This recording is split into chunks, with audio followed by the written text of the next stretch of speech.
Olá, pessoal. É um prazer estar novamente com vocês.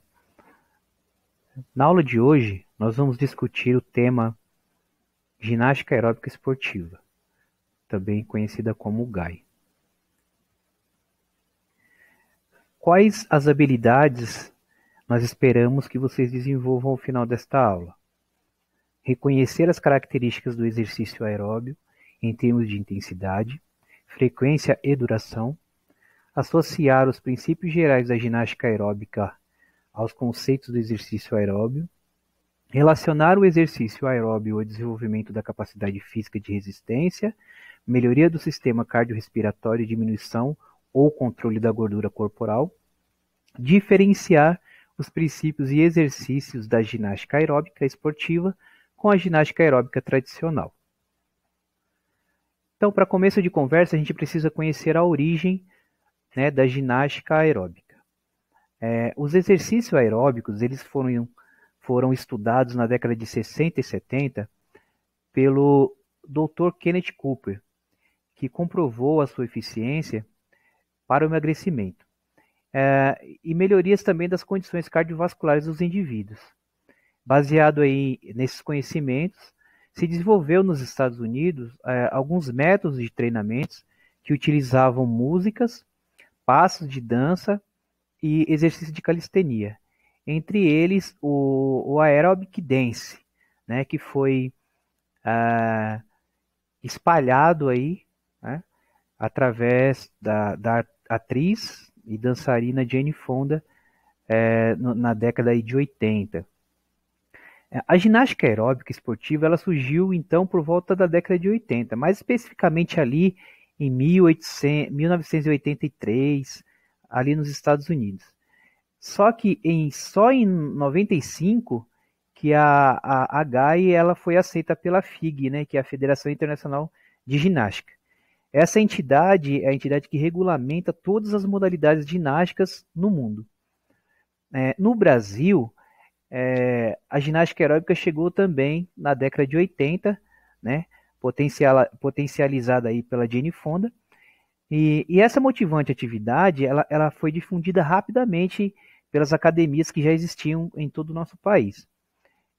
Em 96 aconteceu o primeiro campeonato mundial, que foi realizado pela FIG em Paris.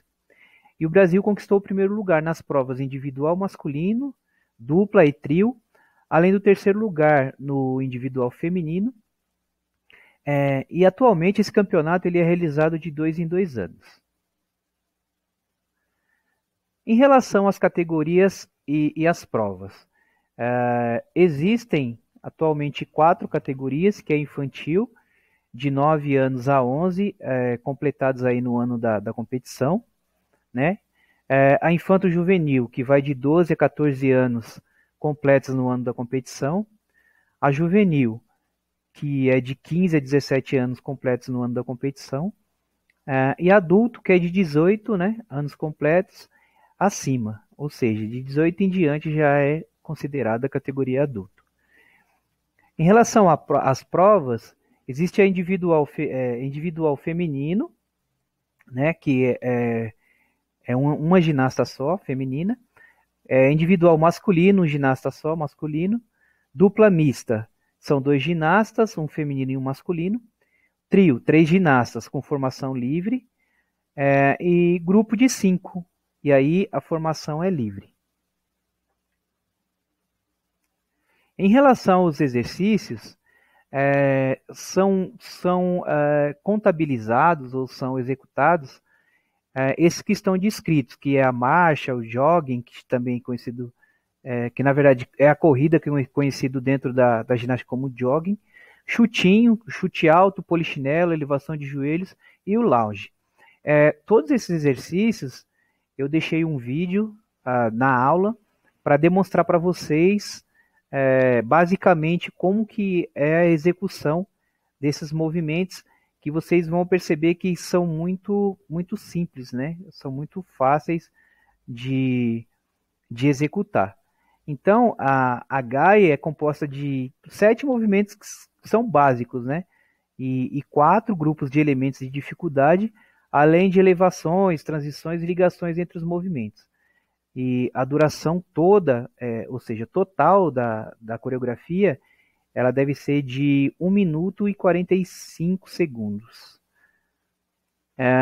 Em relação aos grupos de elementos de dificuldade, nós temos a força dinâmica, que seria as flexões de braços, cortadas, círculos de pernas.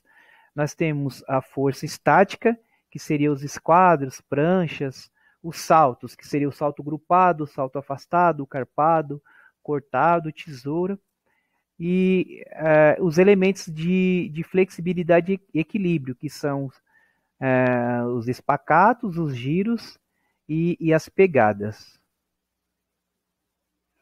Em relação à arbitragem, os critérios que são considerados dentro da GAI são, primeiro, a qualidade artística. Ela avalia a composição da coreografia, o equilíbrio, a variedade, a colocação no espaço e a integração dos movimentos com a música, assim como a adequação também da coreografia ao competidor e a sua capacidade de apresentá-la, né? As suas expressões, de forma bem original. Precisa ser cativante, ter uma energia natural, e a nota máxima para esse critério é 10. O critério 2 é a execução. Ela avalia a perfeição de todos os movimentos da coreografia, havendo deduções quando desvios ou erros, né, acontecem. A nota máxima para esse critério também é 10. Nós temos o critério 3, que é dificuldade.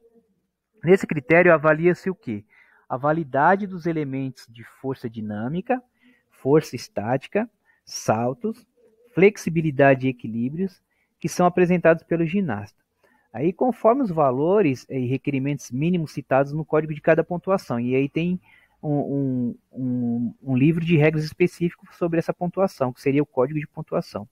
A soma total dos valores dos elementos são divididos então por 2 e assim se dará a pontuação de dificuldade. O árbitro-chefe da competição ele controla o trabalho dos demais árbitros e dá deduções por vestuário incorreto, movimentos proibidos e outros, além de dar advertências e desqualificações também.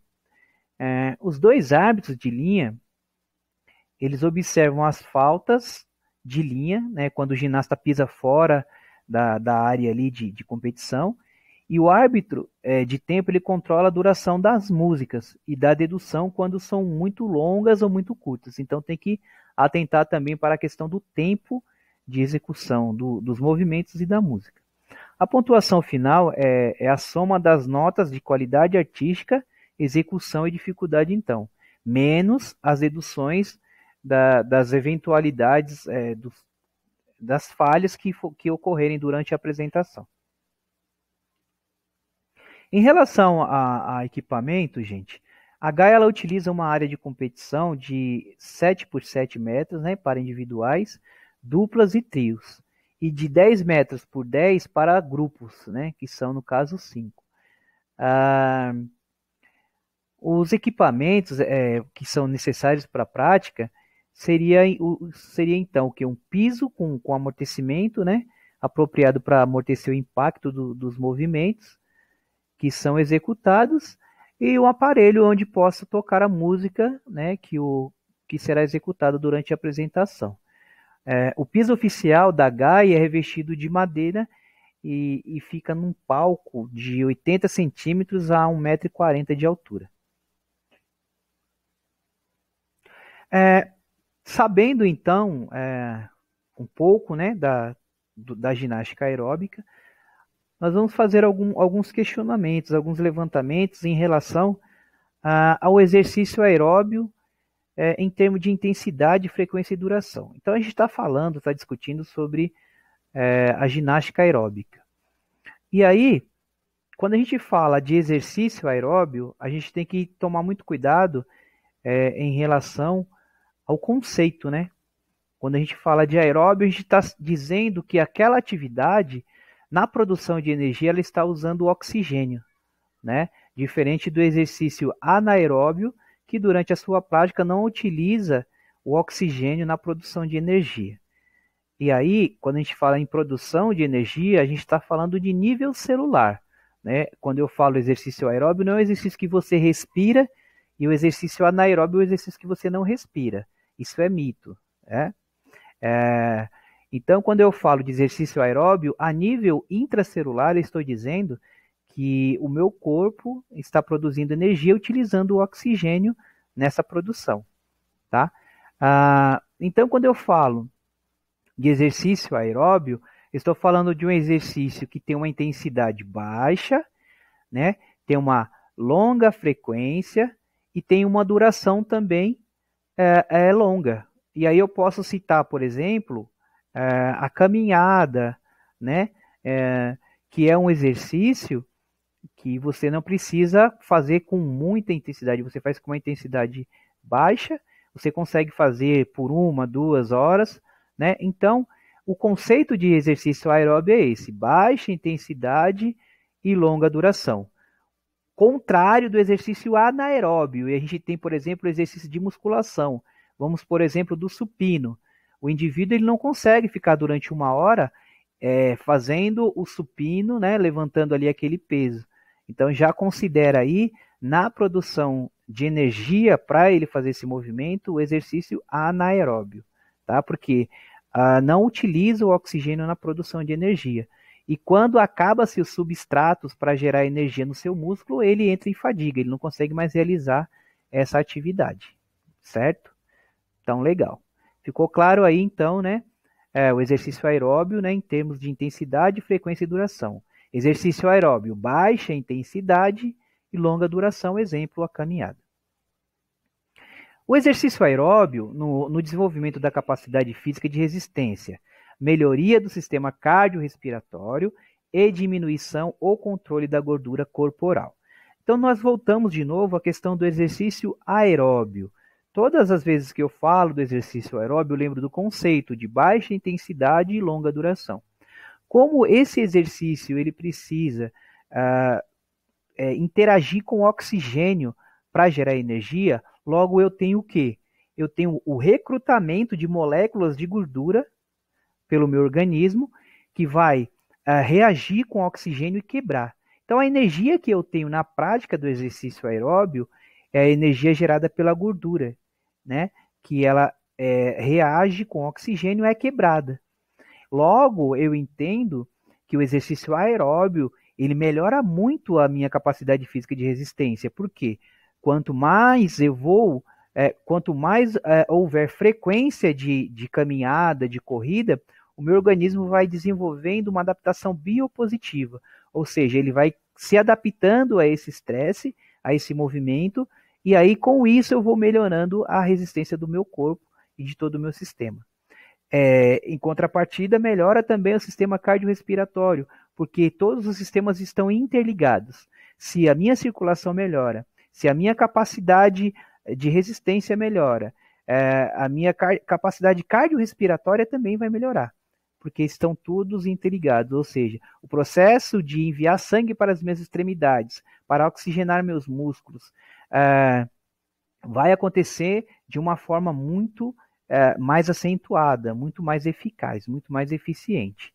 E com isso eu diminuo o controle, ou seja, eu controlo, né, o meu percentual de gordura, porque quando eu utilizo uma gordura que está no meu organismo, eu entendo que há uma diminuição, né, desse percentual. Ou seja, o exercício aeróbio melhora a resistência, melhora a condição cardiorrespiratória e trabalha diretamente no controle da gordura corporal, sabendo que a diminuição da gordura corporal está associada também a uma boa dieta. Não podemos atrelar tão somente à prática de exercício físico. Temos também algumas questões endócrinas, né, na produção de hormônios, então não está associada apenas à prática do exercício físico. Existe aí um tripé, né, que a gente chama, que seria o exercício físico, a alimentação e a qualidade de vida. E aí nós temos também a relação entre ginástica aeróbica esportiva e ginástica aeróbica tradicional. E qual seria a diferença então? Quando a gente fala de ginástica aeróbica esportiva, nós vemos o que? Esses espetáculos televisivos, né? As competições. Né? Na ginástica aeróbica tradicional, nós temos o quê? A prática da ginástica dentro das academias, em casa. Então, primeiro ponto que a gente precisa analisar que há uma diferença interessante. A questão que a ginástica aeróbica esportiva ela tem um cunho competitivo. E já a ginástica aeróbica tradicional está mais associada à manutenção do corpo, né, a manter a sua qualidade de vida, a sua saúde. Outra questão que é importante citar é a questão da intensidade. Né? O praticante da ginástica aeróbica esportiva ele tem uma carga horária de treino para a competição que é muito grande, né? É uma intensidade muito alta. Já dentro da ginástica aeróbica tradicional, mantém-se apenas uma frequência. Né? O indivíduo às vezes pratica 2 vezes na semana, 3 vezes na semana, mas não tem aquela intensidade de se treinar horas por dia para competições e, né, todo aquele estresse que acaba gerando por ser uma modalidade competitiva. E um fator mais importante dos três que devemos citar é a questão, né, das lesões. Se é uma prática de modalidade competitiva que tem uma alta intensidade, em algum momento essa prática vai trazer lesões, seja ela muscular, seja articular, seja tendínea. Em algum momento essa prática, né, essa frequência, essa intensidade alta vai acabar trazendo algumas lesões. Já na ginástica aeróbica tradicional, o contrário, a prática, né, frequente, moderada, né, levando em consideração a baixa intensidade e a longa duração, vai trazer saúde ao praticante. Então, são esses 3 pontos principais. É lógico que tem vários outros para se analisar, mas esses são os principais para nós entendermos aí a diferença entre a ginástica aeróbica esportiva e a ginástica aeróbica tradicional. Aqui estão as referências bibliográficas. Muito obrigado a todos e até